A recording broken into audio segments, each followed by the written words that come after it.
আমাদের দেশে একটা নতুন আমল চালু হয়েছে যেটা আরবে এখনো হয়নি। আল্লাহু আকবার বলা। সালাম ফিরিয়েই আল্লাহু আকবার বলা। এটা বাংলাদেশী আমল, ভারতীয় আমল। এটা আরব আমল না, এটা মসজিদে নববীর আমল না, এটা সাহাবীদের আমল না, তাবিন, তাবিনদের আমল না। ইয়া আইয়ুহাল্লাযীনা আমানু তাকুল্লাহা হাক্কা তুকাতিহ ওয়া লা তামুতুন্না ইল্লা ওয়া আনতুম মুসলিমুন।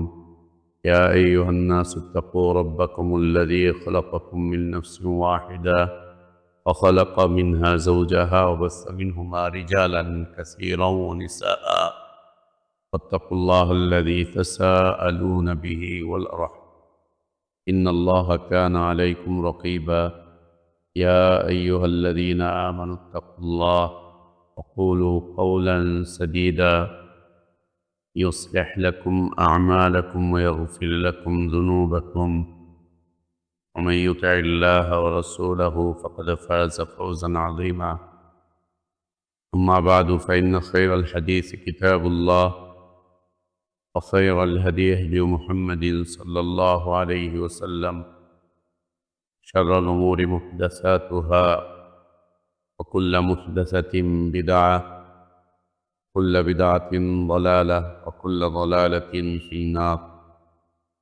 اللهم انفعنا بما علمتنا وعلمنا ما ينفعنا وزدنا علما اللهم إنا نعوذ بك من علم لا ينفع ومن قلب لا يخشع ومن نفس لا تشبع ومن دعوة لا يستجاب لها اللهم آت نفوسنا تقواها وزكها أنت خير من زكاها أنت ولينا ومولاها يا حي يا قيوم برحمتك نستغيث أصلح لنا شأننا كله ولا تكلنا إلى أنفسنا طرفة عين সমস্ত প্রশংসা যাবতীয় গুণগান একমাত্র কেবলমাত্র শুধুমাত্র আল্লাহ রব্বুল আলামিন আহকামুল হাকিমিন আরহামুর রাহিমিন ইলাহুল আলামিনের জন্য, যিনি আমাদেরকে মুসলিম করে সৃষ্টি করেছেন, যিনি আমাদের জন্য উত্তম হালাল রিজকের ব্যবস্থা করেছেন, যিনি আমাদেরকে বিশুদ্ধ হিদায়াতের পথে আহ্বান জানিয়েছেন, যিনি আমাদেরকে মৃত্যু দিবেন, যিনি আমাদেরকে পুনরায় কিয়ামতের দিন তারই সামনে হিসাবের মুখোমুখি করবেন এবং বিশুদ্ধ ঈমান, বিশুদ্ধ আমলের ভিত্তিতে যিনি আমাদেরকে নাজাত আর জাযা দান করবেন, সে আল্লাহরই প্রশংসা, যিনি প্রতি সপ্তাহের মতো আজকেও আমাদেরকে দ্বীনী তালিমি মজলিসে একত্রিত হওয়ার তৌফিক দান করেছেন। আলহামদুলিল্লাহ।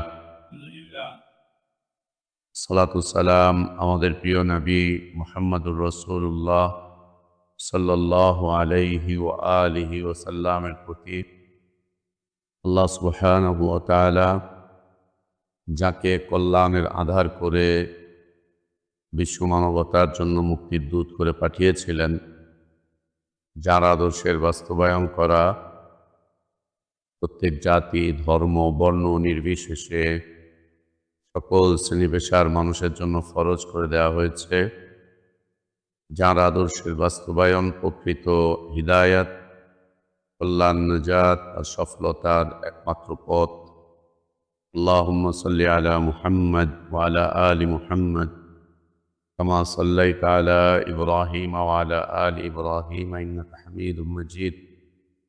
আল্লাহুম্মা বারিক আলা মুহাম্মদ ওয়া আলা আলি মুহাম্মদ কামা বারাকতা আলা ইব্রাহিম ওয়া আলা আলি ইব্রাহিম ইন্নাকা হামিদুম মাজিদ। আলহামদুলিল্লাহ, আল্লাহ তাবারক ওয়া তাআলার বিশেষ দয়ায়, তার বিশেষ অনুগ্রহে, তার বিশেষ করুণায় আমরা আল্লাহর পক্ষ থেকে আসা সর্বশ্রেষ্ঠ, সর্বশেষ আর পছন্দনীয় দিনটুকু জানতে, বুঝতে, মানতে চেষ্টা করছি। আল্লাহর কাছে আমাদের দোয়া, আল্লাহ আমাদের এই দিনই জীবনটুকু কবুল করে নেন। আমাদের ভুলগুলো আল্লাহ সংশোধন করে দেন। গুনাহগুলো, অন্যায়গুলো, অপরাধগুলোকে আল্লাহ মাফ করে দেন। আল্লাহ আমাদেরকে ঈমান আর ইসলামের প্রকৃত সৌন্দর্যের উপর বাঁচিয়ে রাখেন। ঈমান আর ইসলামের পূর্ণতার উপরেই আল্লাহ আমাদেরকে মৃত্যু দান করেন। আমিন। সম্মানিত উপস্থিতি, প্রিয় মুসলিম ভাই বোনেরা, যেখান থেকে গত সপ্তাহে আমরা শেষ করেছিলাম, আজ সেখান থেকে আবার শুরু করছি। আমরা গত দার্সে খুতবাতুল হাজাত বা মাসনুন খুতবার অংশ বিশেষ আলোচনা করেছিলাম। আজকে আমরা বাকি অংশটুকু আলোচনা করব। আল্লাহর কাছে আমাদের দোয়া, আল্লাহ আমাদেরকে কোরআন এবং সুন্নাহর মূল মাফহুম, মূল শিক্ষা এবং মূল দাবিটুকু জানার, বোঝার এবং সত্যায়ন করার তৌফিক দান করেন। তা মেনে চলার তৌফিক আল্লাহ আমাদেরকে দান করেন। আল্লাহুম্মা আমিন। সম্মানিত দিনী ভাইরা, খুতবাতুল হাজাত যেখানে এসে আমরা শেষ করেছিলাম আমিন সাইয়্যাতি আমালিনা, এই খুতবাটুকু আমরা সবাই মুখস্থ করে নেব ইনশাআল্লাহ। খুব জরুরি, খুব জরুরি। যে কোনো সময়, যে কোনো বৈঠকে, ধরে নেন নিজেদের মধ্যে পারিবারিক একটা বৈঠক বসেছে, সেখানে কোনো একটা বিষয় নিয়ে মাশওয়ারা হবে, পরামর্শ হবে। যখন আপনার পালা আসলো কথা বলার, আপনি সংক্ষিপ্ত খুতবাটুকু পাঠ করে নেবেন। এতে করে আল্লাহ তাবারক ওয়া তাআলা আপনাকে, আশা করা যাচ্ছে, গুনাহ থেকে, তাকওয়াহীন কাজ থেকে, কোরআন এবং সুন্নাহর বিরোধিতা করা থেকে আল্লাহ আপনাকে বাঁচাবেন।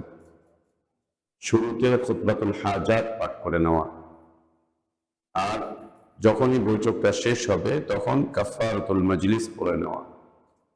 ফায়দা যা হবে, শুরুতে খুতবাতুল হাজাত পাঠ করার কারণে তাকওয়া বিরোধী, দ্বীন বিরোধী, কোরআন সুন্নাহ বিরোধী কথা থেকে আল্লাহ আপনাকে হেফাজত করবেন। আর যদি এর মাঝে কোনো ভুল হয়ে যায়, গুনাহ হয়ে যায়, তাহলে কাফারাতুল মাজলিস পড়ার কারণে আল্লাহ ওই গুনাহ থেকে আপনাকে নাজাত দান করবেন, গুনাহ থেকে আল্লাহ আপনাকে মুক্তি দান করবেন।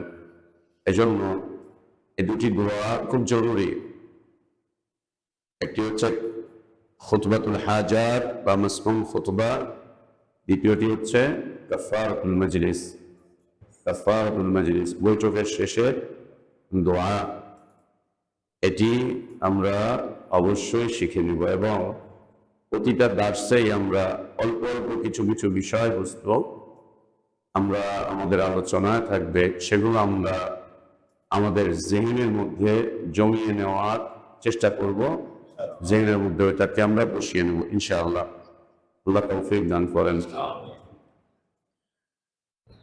খুতবাতুল হাজাতের শুরু, ইন্নাল হামদালিল্লাহ নাহমাদুহু ওয়া নাস্তাঈনুহু ওয়া নাস্তাগফিরুহু ওয়া নাউযু বিল্লাহি মিন শুরুরি আনফুসিনা ওয়া মিন সাইয়্যাতি আমালিনা। যেখানে এসে আমরা শেষ করেছিলাম ওয়া মিন সাইয়্যাতি আমালিনা, আমাদের আমলে যে সমস্ত সাইয়্যাত আছে, ওয়া মানে এবং, মিন মানে থেকে, সাইয়্যাত মানে হচ্ছে সাইয়্যাত। সাইয়্যাত মানে প্রথমত সাইয়্যাত, সাইয়্যাত মানে প্রথমত সাইয়্যাত। সাইয়্যাত শব্দটা কোরআনে এসেছে, সুন্নাতে এসেছে। কোরআন সুন্নার যে মূল অর্থ, মূল যে অর্থ, সে অর্থ আসলে আমরা কেউ করতে পারবো না। কেন? ভাষাটা কার? আল্লাহ সুবহানাহু ওয়া তাআলা। আমরা ওই অর্থ কোনোদিনও পাবো না যে অর্থ আল্লাহ তাবারক ওয়া তাআলার নিজের। এজন্য আহলে ইলমগণ যখন কোরআনের অনুবাদ করেন তখন সুন্দর করে বলেন তারজামাতু মাআনিল কোরআন, কোরআনের অর্থের অনুবাদ। মাআনি মানে অর্থ, তরজমা মানে হচ্ছে অনুবাদ। কোরআনের অর্থের অনুবাদ। এই অর্থের অনুবাদটা আমরা যখন করছি তখন যে যেই মাযহাবের, যে যেই মতের, সে যেই পথের, সে তার মতো করে করতেছে। আপনি ভান্ডারীদের ওখানেও কোরআন তর্জমা লিখেছে, ওটা নেন, ওটা পড়লে আপনি কবর পূজারী হয়ে যাবেন, মাজার পূজারী হয়ে যাবেন। ওটা পড়লে আল্লাহ তাবারক ওয়া তাআলা সম্পর্কে আপনার অন্তরে এমন এমন সব বিশ্বাস জন্ম নিবে, যে বিশ্বাসগুলো একদম সোজা কোরআন এবং সুন্নাহর মূল ভাবের পরিপন্থী। আটরশিওয়ালারা কোরআন তর্জমা চেপেছে, ভান্ডারী চেপেছে, সুরেশ্বরেরা চেপেছে, এরা কোরআন তর্জমা চেপেছে। আবার কিছু আকীদা যেগুলো আমরা নাম জানি, আশারি আকীদা, মাতুরিদি আকীদা, জাহমিয়া আকীদা, মুতাজিলা আকীদা, রাফিজি আকীদা, খারিজি আকীদা, এরাও কোরআন তর্জমা চেপেছে। যেমন আপনি যদি ইরানের যান, ইরান থেকে আপনি কোরআনের তর্জমা আনতে পারবেন। ওই কোরআন তর্জমা পড়লে আপনার জন্য রাফিজি হওয়া ছাড়া কোনো উপায় থাকবে না। রাফিজি আপনি শিয়া হয়ে যাবেন, শিয়া হয়ে যাবেন ওটা পড়লে। ঠিক একই রকম কাদিয়ানীরা, আহমদিয়া মুসলিম জামাত যারা নাম নিয়েছে, ঢাকাতে বকশীবাজারে ওদের প্রাণ কেন্দ্র, খুব অল্প সময়ে ওরা এই দেশে ওদের ধর্মকে বিস্তার করে ফেলতে পেরেছে। আমাদের নির্লিপ্ততায়, আমাদের উলামাদের ভুল ভূমিকায়, ভুল ভূমিকা, আমাদের উলামাদের ভুল কিছু ভূমিকা এবং আমাদের নির্লিপ্ততায় বিভিন্ন মহলের যোগসাজশে কিছু দালালের দালালির কারণে ওরা এই দেশে প্রতিষ্ঠা লাভ করে ফেলেছে খুব অল্প সময়। ওদের ওখানে ওরা কোরআন তর্জমা চেপেছে। ওদের কোরআন তর্জমা পড়লে যেভাবে লিখেছে ওইভাবে যদি পড়েন, বিশ্বাস করেন, আমল করেন, কাদিয়ানী হয়ে যেতে বাধ্য, কাদিয়ানী হয়ে যেতে বাধ্য। যে পড়বে সে কাদিয়ানী হয়ে যাবে। ওরা লিখেছেই ওইভাবে, ভাবধারাটাই ওইটা, ওর আকীদা ওইটা, ওর বিশ্বাস ওইটা, ওর চিন্তার মধ্যে ওইটা, ওর চেতনাতে ওইটা, ওর নীতিতে ওইটা। ওর থেকে নিয়ে এসে যেটা পড়বেন সেটাই হবে।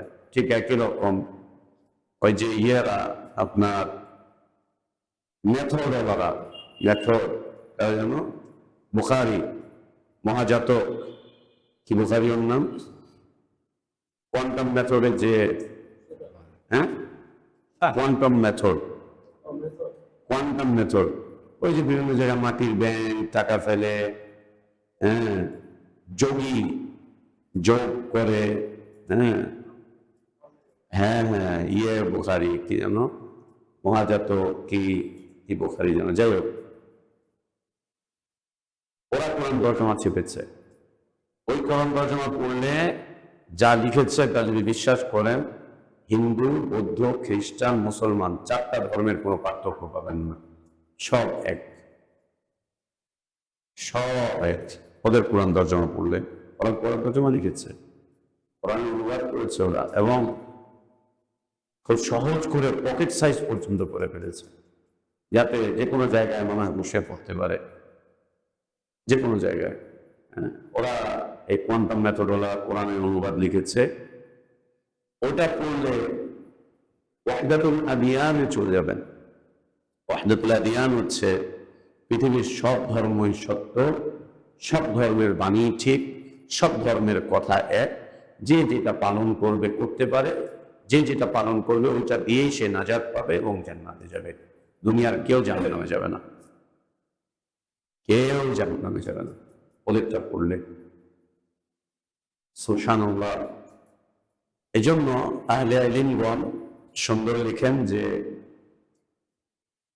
কোরআনের অর্থের অনুবাদ, এই অর্থটা করতেই পারছেন, এক আয়াতের অর্থ আর এক আয়াত থেকে তারা নিচ্ছেন। কোরআনের অনুবাদ করা খুব কঠিন বিষয়, অনেক কঠিন বিষয়, কারণ আল্লাহর কথার অনুবাদ করছেন।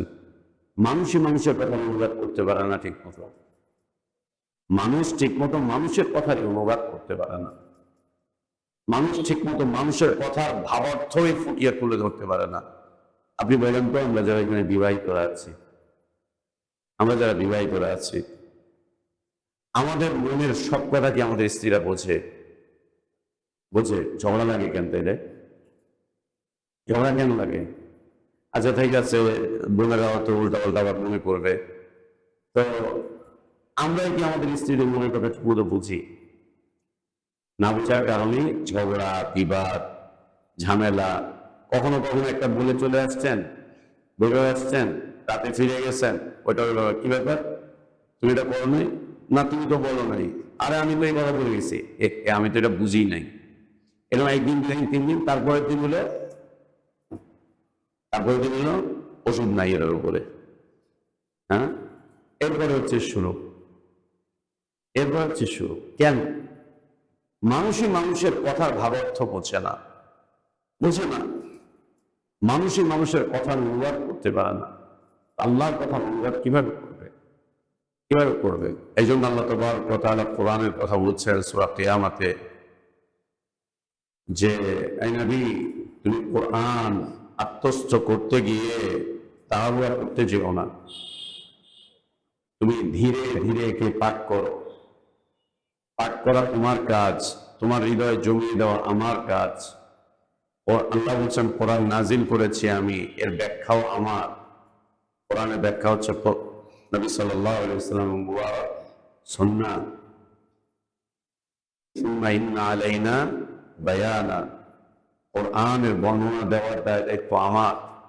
আল্লাহ সুবহানাহু ওয়া তাআলা দীর্ঘ 23 বছরে নবী সাল্লাল্লাহু আলাইহি ওয়াসাল্লামকে কোরআনের অর্থ জানিয়েছেন।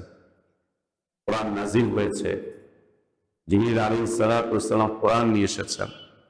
এরপরে কোরআনের ভাবার্থ, কোরআন কি বলছে, কি জানাচ্ছে, তা জিবরীল আলাইহিস সালাতু ওয়াস সালাম নবী সাল্লাল্লাহু আলাইহি ওয়াসাল্লামকে জানিয়েছেন, তিনি জানিয়েছেন। তো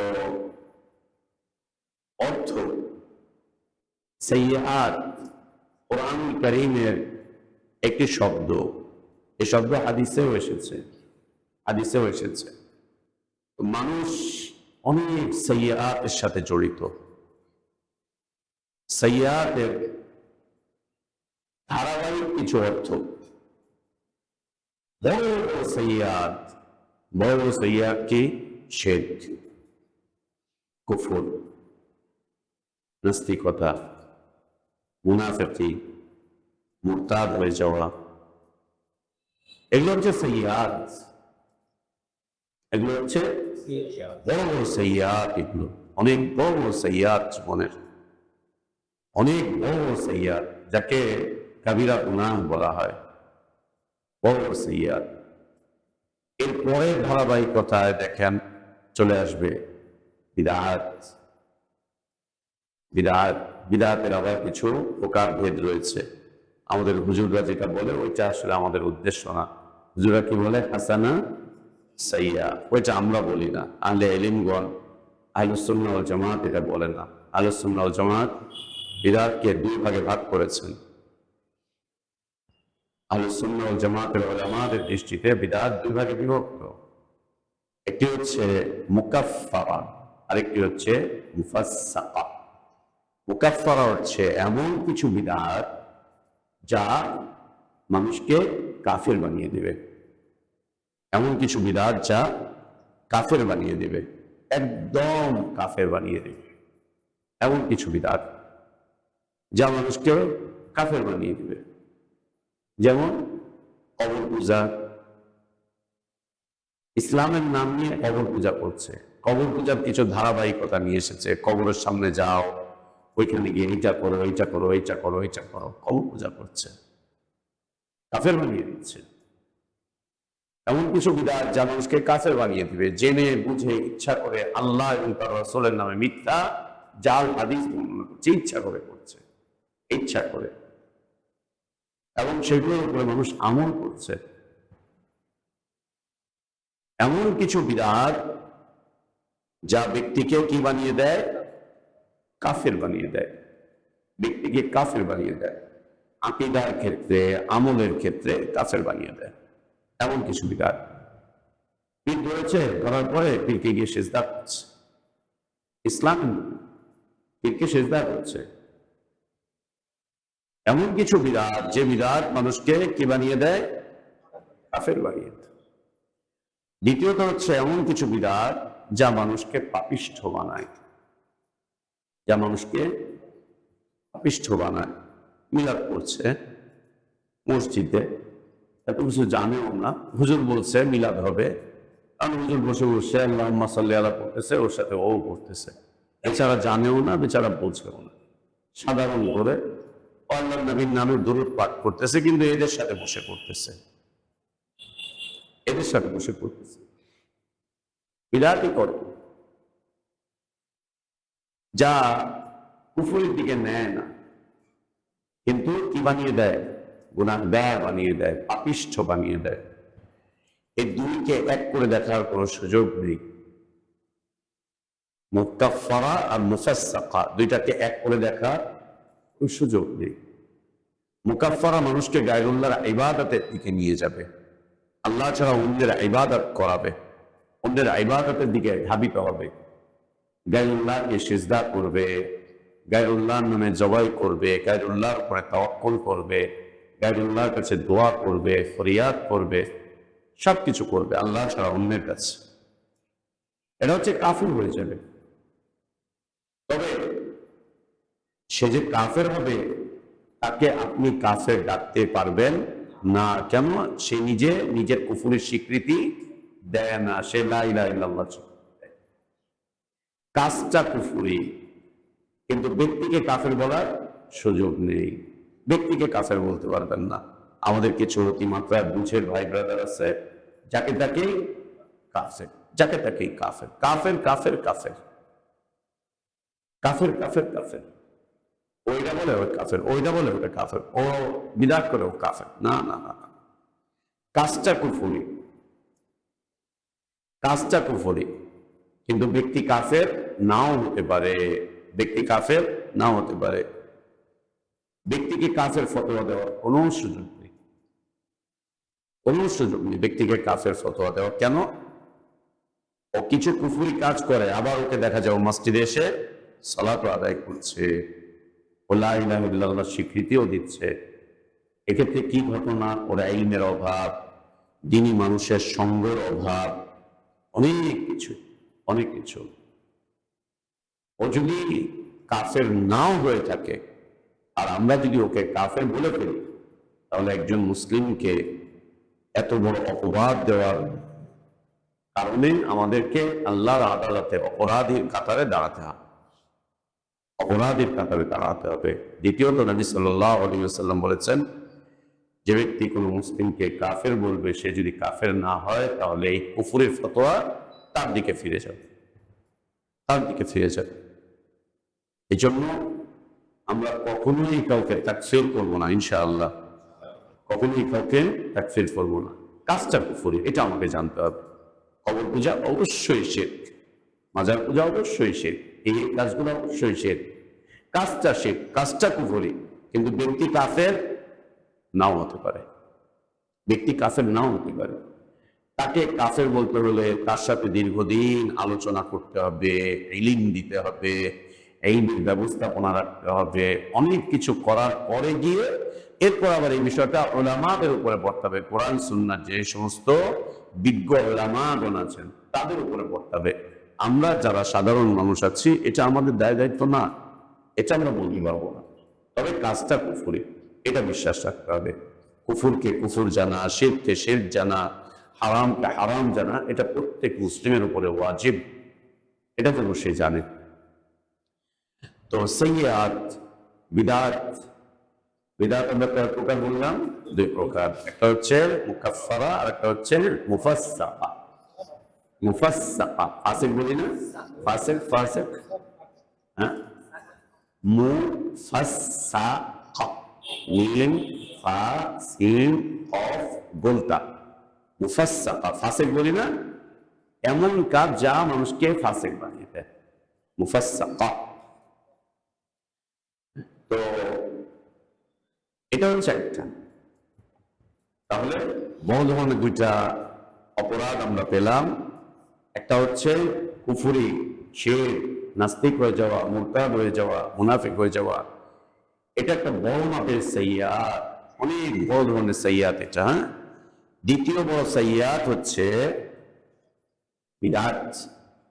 দ্বিতীয় বড় সাইয়্যাত হচ্ছে বিদআত। বিদআত কয় প্রকার বললাম? দুই প্রকার। তৃতীয় বড় সাইয়্যাত হচ্ছে কাবিরা গুনাহ। তৃতীয় বড় সাইয়্যাত হচ্ছে কাবিরা গুনাহ। মুসলিমরা কাবিরা গুনাহ করে ফেলতে পারে, মদ খেয়ে ফেলতে পারে, জিনা করে ফেলতে পারে, ব্যভিচার করে ফেলতে পারে, মানুষকে খুন করে ফেলতে পারে, করে ফেলতে পারে। হচ্ছে বড় বড় গুনাহ, কারো উপরে অপবাদ দিয়ে দিতে পারে। হ্যাঁ, এবং কাবিরা গুনাহ যেগুলো আছে, অন্যের মাল লুণ্ঠন করেছে, কাউকে হত্যা করে দিয়েছে, যে সমস্ত কাবিরা গুনাহগুলো আছে, এক্ষেত্রে ইমাম যাহাবী রাহমাতুল্লাহ আলাইহি সুন্দর একটা কিতাব, কিতাবুল কাবায়ের, আমরা বাংলা অনুবাদ অনেকগুলোতে দেখছি। সৌদি আরব থেকে প্রথমে ছাত্র করে, বাংলাদেশ থেকে চেপেছে কতিপয় হারাম বস্তু যা অনেকে নগণ্য মনে করে। দেখেছেন কিতাবটা? কতিপয় হারাম বিষয়বস্তু যা অনেকে নগণ্য মনে করে। কিতাবুল কাবায়ের ইমাম যাহাবী রাহমাতুল্লাহ আলাইহি লেখা খুব সুন্দর। সেখানে ধারাবাহিকভাবে অনেকগুলো গুনাহের তালিকা নিয়ে আসা হয়েছে, অনেক গুনাহের তালিকা নিয়ে আসা হয়েছে। হারাম কাজ করে ফেলেছে একজন মুসলিম, 5 ওয়াক্ত সালাত আদায় করে, এমনকি আকীদাও সহি। আমরা অনেক সময় কি বলি, কি বেটা তুই কি দিন মানুষ, কোরআন টিভির দিন মানুষ, বেটা কি এরকম কাম করে বলেনি, ইন্না লিল্লাহ, না, এটা বলা যাবে না। আল্লাহ নবী সাল্লাল্লাহু আলাইহি ওয়াসাল্লামের সামনে একজন অপরাধীকে এইভাবে করে বলে ফেলেছিলেন, অপরাধীকে বলে ফেলা হয়েছিল। নবী সাল্লাল্লাহু আলাইহি ওয়াসাল্লাম তার পক্ষে সাফাই গিয়েছেন। নবী সাল্লাল্লাহু আলাইহি ওয়াসাল্লাম একজন জানি, ব্যভিচারী ব্যক্তি, পড়েছি না, শুনেছি না হাদিস, একজন ব্যভিচারী ব্যক্তি নিজে এসে নবী সাল্লাল্লাহু আলাইহি ওয়াসাল্লামের কাছে নিজের জিনার স্বীকৃতি দিলেন, নিজের জিনার স্বীকৃতি দিলেন, আমি জিনা করে ফেলেছি, আমাকে পবিত্র করেন। আল্লাহ নবী সাল্লাল্লাহু আলাইহি ওয়াসাল্লাম তাকে রজম করার আদেশ করলেন। যখন তাকে রজম করা হচ্ছে, পাথর মারা হচ্ছে, তখন পাথর মারার কারণে তার শরীর থেকে ফিনকি দিয়ে রক্ত এসে পড়ছে একজন সাহাবীর শরীরে। সাহাবী বলছেন, ছি, একজন জানির রক্ত আমার শরীরে, একজন ব্যভিচারীর রক্ত আমার শরীরে লাগলো, ছি, নিকৃষ্ট। নবী সাল্লাল্লাহু আলাইহি ওয়াসাল্লাম তাকে সাবধান করলেন, না, না, এভাবে না, এটা না, এভাবে না। এই মুহূর্তে আল্লাহ তাবারক ওয়া তাআলা তাকে এত কবুল করেছেন, তার তওবা এত কবুল করেছেন, তাকে এত পছন্দ করেছিল, এই মুহূর্তে সে আল্লাহর এত প্রিয়, তার তওবাকে আল্লাহ এত কবুল করেছেন। তার তওবা যদি পুরো মদিনাবাসীর মাঝে বন্টন করে দেওয়া হতো, তাহলে পুরো মদিনাবাসীর তওবা হালকা হয়ে যেত। এই লোকের তওবা আল্লাহর কাছে এত পছন্দ হয়েছে। জিনা করে ফেলেছে কিন্তু আল্লাহর অনেক প্রিয়, জিনা করেছে কিন্তু আল্লাহর অনেক প্রিয়। দিনী ভাইতে ভুল হয়ে যেতে পারে, অন্যায় হয়ে যেতে পারে, অপরাধ হয়ে যেতে পারে দিনী ভাই বোনদের। এই জন্য তাদেরকে আমরা ইসলাম থেকে খারিজ করে দেবো না। তুমি কি বটুর দিন মানো, কি বটুর দিনটা মানো, কোন ঘোড়ার দিনের দিন মানো তুমি, না, এ আমার কি দিনের ভাই। দুনিয়াবী স্বার্থ একটুখানি আঘাত পেয়ে গেছে, ও দিনী ভাই থেকে বাদ। আজীব কথা, আজীব কথা। দুনিয়াবী স্বার্থে একটু আঘাত পেয়ে গেছে, ও দিনী ভাই থেকে বাদ হয়ে গেছে। তবে তাদেরকে সংশোধন করতে হবে, যেভাবে সংশোধন করা দরকার সেভাবে সংশোধন করবে, এবং সেই সংশোধনীটা অবশ্যই উলামাদের থেকে নিতে হবে, অবশ্যই উলামাদের থেকে নিতে হবে। প্রয়োজনে কিছুদিন তাদেরকে আলাদা রাখতে হবে, প্রয়োজনে কিছুদিন মিশামিশি বন্ধ করে দিতে হবে। ইসলাম এগুলোর অনুমোদন দিয়েছে। একজন মানুষকে তার অপরাধটুকু বুঝিয়ে দেওয়ার জন্য, আপনি অপরাধ করে ফেলছেন, আপনার অপরাধটা এরকম এরকম, এই জন্য কিছুদিন কেউ কথা বলবে না, সবার থেকে দূরে থাকবে, সবাই একরকম বয়কট মার্কা থাকবে, কোন রকম আসবে যাবে। হ্যাঁ, সূরা তাওবাতে শেষের দিকে 3 জন সাহাবীর কথা উল্লেখ হয়েছে। 3 জন সাহাবী তারা আল্লাহর রাস্তায় জিহাদে যাওয়া থেকে বিরত থেকেছিলেন। তাবুকের যুদ্ধ, কঠিন এক যুদ্ধ, অনেক সাহাবীরা চলে গিয়েছেন। 3 জন সাহাবী আজকে যাই কালকে যাই, আজকে যাই কালকে যাই করে করে আর যাননি। আর অনেক মুনাফিক তারাও যায়নি। নবী সাল্লাল্লাহু আলাইহি ওয়াসাল্লাম যখন জিহাদ থেকে ফিরে আসলেন, মুনাফিকরা তারা নবী সাল্লাল্লাহু আলাইহি ওয়াসাল্লামের কাছে এসে একেবারে তাল মাখা কথাবার্তা বলে নিজেদেরকে নির্দোষ প্রমাণ করল। আর রাসূলুল্লাহ বহুত ঝামেলা আসলো, বউ অসুস্থ, এদিকটা এই এদিকটা ওই, আর বললেন না। হ্যাঁ, মুনাফিকরা খুব পানপট্টি বলতে কথা বলতে পারে, খুব তালগোল দিয়ে পেঁচিয়ে কথা বলতে পারে, খুব তালগোল পেঁচিয়ে কথা বলতে পারে মুনাফিকরা। এই সেই বিচারা নিজেদের ব্যাপারে অজুহাত উপস্থাপন করলো। আল্লাহ নবী সাল্লাল্লাহু আলাইহি ওয়াসাল্লাম আচ্ছা ঠিক আছে যাও, ছেড়ে দিলেন, যাও যাও, আচ্ছা আচ্ছা অপরাধ নেই, যাও। কিন্তু তিনজন ব্যক্তি আসলেন, সাহাবী রাদিয়াল্লাহু আনহু। আসার পর নবী সাল্লাল্লাহু আলাইহি ওয়াসাল্লাম জিজ্ঞেস করেন, তোমরা যাও নাই কেন? তোমরা যাও নাই কেন? সে ইয়া রাসূলুল্লাহ, এমনি যাওয়া হয় নাই, অলসতা করতে করতে যাওয়া হয় নাই, মনে করেছিলাম যাব, প্রতিদিন রেডি হতাম যাওয়ার জন্য, প্রতিদিন প্রস্তুতি নিতাম, কিন্তু যাচ্ছি যাচ্ছি করে আর যাওয়া হয়নি। অন্য কোনো না ইয়া রাসূলুল্লাহ, কোনো অজুহাত নেই, যাচ্ছি যাচ্ছি করে যাওয়া হয়নি, অলসতা গাফলতি আমাদেরকে পেয়ে বসেছিল। আল্লাহ নবী সাল্লাল্লাহু আলাইহি ওয়াসাল্লাম দেখেন বেশ কিছু মানুষ মিথ্যা বলে নিজেদের পক্ষে ছাপাই গিয়ে গেল, নবী সাল্লাল্লাহু আলাইহি ওয়াসাল্লাম তাদেরকে ছেড়ে দিলেন। এই তিনজন মানুষ সত্য কথা বললো, নবী সাল্লাল্লাহু আলাইহি ওয়াসাল্লাম তাদেরকে শাস্তি দিলেন। এই যুগের মানুষেরা কি বলতো? হ্যাঁ, আমি সত্য কথা বলছি তো, এর লিগে আমার লগে এই আচরণ। হেরা যে মিথ্যা কথা কইলো, এতে কোনো আপত্তি নাই। হেরা যে মিথ্যা বললো, এতে কোনো আপত্তি নেই। আমরা সত্য বলছি তো, এই জন্য আমার সাথে এই আচরণ হচ্ছে না। আল্লাহ নবী সাল্লাল্লাহু আলাইহি ওয়াসাল্লাম এই তিনজনের উপরে শাস্তি আরোপ করলেন। ওরা যে মুনাফিক, নবী সাল্লাল্লাহু আলাইহি ওয়াসাল্লাম জানতেন এরা মুনাফিক। কেন? আল্লাহ আগে মুনাফিকদের তালিকা পাঠিয়ে দিয়েছেন, এরা মুনাফিক। আল্লাহ নবী সাল্লাল্লাহু আলাইহি ওয়াসাল্লাম তাদের ব্যাপারটা জানতেন, যারা মুনাফিক, যা বলছে বলছে চলে যাক। এই তিনজন যে খাঁটি মুমিন, তাদের সত্য কথাটাই প্রমাণ করেছে এরা খাঁটি মুমিন। কেন? মুনাফিকদের আলামত গুলোর মধ্যে একটা আলামত হচ্ছে ও যখনই কথা বলবে মিথ্যা বলবে, আর একজন মুমিন যখনই কথা বলবে সত্য বলবে। হোক না আমার উপরে মুসিবত আসুক, কিন্তু আমি মিথ্যা বলতে পারবো না। হোক না বিপদ আসুক, কিন্তু আমি মিথ্যা বলতে পারবো না। কি হয়েছে? নাহলে একটু শাস্তি হবে, কিন্তু মিথ্যা বলতে পারবো না। আর মুনাফিকরা কি করবে? ও বাবা, বলদ নি তুই, আশা কথা কইলেই তো তোর সব কাটা যাবে, বেটা বলদ, বলতে আমি চাই অবস্থা দেখ আমি কেমনি করে বাইরে আইছি। হ্যাঁ, মুনাফিক এরা আদাসা কাদাবা, ও যখনই কথা বলবে মিথ্যে বলবে। একজন মুমিন যখনই কথা বলবে সত্য বলবে। এরা সত্য বললেন নবী সাল্লাল্লাহু আলাইহি ওয়াসাল্লামের কাছে, যেহেতু সত্য সত্য বলেই ফেলেছেন, অপরাধ স্বীকার করেছেন, শাস্তি। ও মিথ্যে বলে নিজের পক্ষে নিয়ে নিয়েছে, ওকে তো শাস্তি দেওয়ার কিছুই নেই। একটা মানুষ বলছে আমার এই সমস্যা, ওই সমস্যা, ওই সমস্যা, তার এই কথাগুলো কি প্রমাণ করে ওর কোনো অপরাধ নাই, তো কি শাস্তি দিবে? আরেকজন বলছে হ্যাঁ আমি এগুলো করে ফেলেছি, কারণ তাকে শাস্তি দিতে বাধ্য। কেন? অপরাধ করে ফেলেছে, কারণ আমি স্বীকার করলাম দেখে আমার আপনি শাস্তি দিলেন। সুবহানাল্লাহ, এই যুগের মানুষ হলে এটাই বলতো। এই তিনজন ব্যক্তিকে নবী সাল্লাল্লাহু আলাইহি ওয়াসাল্লাম বললেন বাড়ি চলে যাও, বাড়ি চলে যাও। সাহাবীদেরকে বললেন এদের সাথে কেউ কথা বলবা না, আমি পরবর্তী নির্দেশ না দেওয়া পর্যন্ত। আমি পরবর্তী নির্দেশ না দেওয়া পর্যন্ত এই তিনজনের সাথে কেউ কথা বলবা না। নবী সাল্লাল্লাহু আলাইহি ওয়াসাল্লাম জানিয়ে দিলেন কেউ কথা না, বয়কট। এবং তাদের স্ত্রীদেরকে বললেন তোমরা দূরে চলে যাও, বাপের বাড়ি চলে যাও, অন্য জায়গায় চলে যাও, এদের সাথে থাকবা না, এদের সাথে থাকবা না। মনে করেন এইখানে আমরা এই দোহারে এই মসজিদে 100 জন দিনী ভাই 5 ওয়াক্ত সালাত আদায় করি, জুমা আদায় করি, প্রতিদিন নিয়মিত 4-5 বার দার্সে বসি। হ্যাঁ, আমরা তখন মাসে একবার, সপ্তাহে একবার না, দেখ মাস থেকে সপ্তাহে আসছে আলহামদুলিল্লাহ, আমাদের সপ্তাহে একবার না। যদি এমন হয় এখানে প্রতিদিন 5 ওয়াক্ত সালাতে করে দার্স হচ্ছে, বলছে সুবহানাল্লাহ, বলো আমাদের কাউরে পাইবেন না ইনশাআল্লাহ। বলো কে হলো মাহফুজ? বলো আমাদের কাউরে পাবেন না ইনশাআল্লাহ। ইনশাআল্লাহ আমাদের কাউরে পাইবেন না, হয়তো পাইলে পাওয়া যেতে পারে এই এক লোকরে, মুরাদ হয়ে গেছে, কোনো কাম নাই, কি করবো, হ্যাঁ আর কাউরে পাওয়া যাবে না। আরেক পাওয়া যাবে ইমাম সাহেব বাধ্য হয়ে কপাল কুচকে বয়ে থাকবে, আবার জায়গা পায় না, প্রত্যেক দিন এসে গেছাও করে, ইসলামী আর জায়গা নেই, কতক্ষণ ফেসবুক চালাম, এই কোনো বিষয় করো, এই জন্য জায়গা নেই, আইসে এনে দিন দিন দিন দিন করছে। ইসলামের ইতিহাসে এটা ছিলই না যে মসজিদগুলো মরে থাকবে। ইসলামের ইতিহাস হচ্ছে প্রত্যেকটা মসজিদ জিন্দা থাকবে।